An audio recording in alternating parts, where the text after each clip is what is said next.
можем да разсъждаваме върху нещо, което малко хора искат да кажат. Има много данни, че самият Бог може да се скрие за известно време, като скрие, разбира се, в кавички и да отиде някъде, където никой няма да го вижда и знае в продължение на десетки, а може би и стотици години понякога. Има данни и за това, че той може да изпадне в забрава по собствено желание.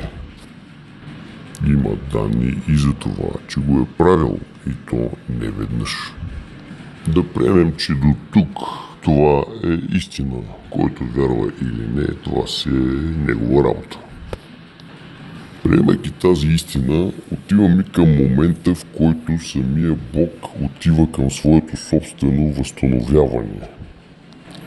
Той се възстановява, но няма голяма част от паметта си, спомените си и така нататък.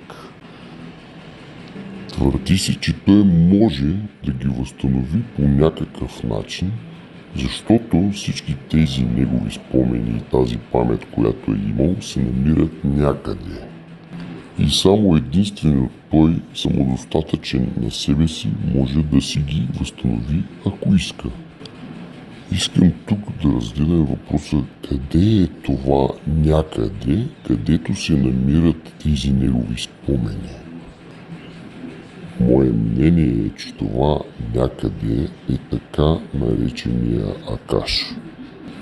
Нещата са много сложни и заплетени и ако продължим нататък да разсъждаваме, можем да отидем до въпроса кое е първо, яйцето или кокошката.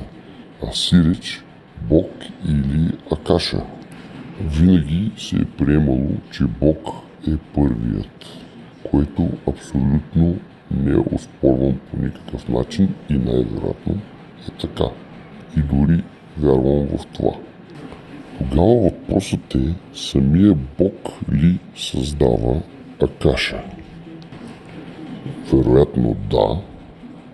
Самият Бог създава Акаша и вероятно това е причината за създаването на Акаша, а именно архивиране на лично неговите спомени, мисли и така нататък.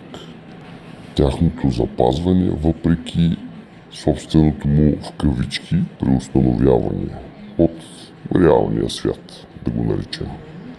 Може би това дава до голяма степен отговор защо никой няма достъп до целия Акаш, а до съвсем една малка, много малка част от него.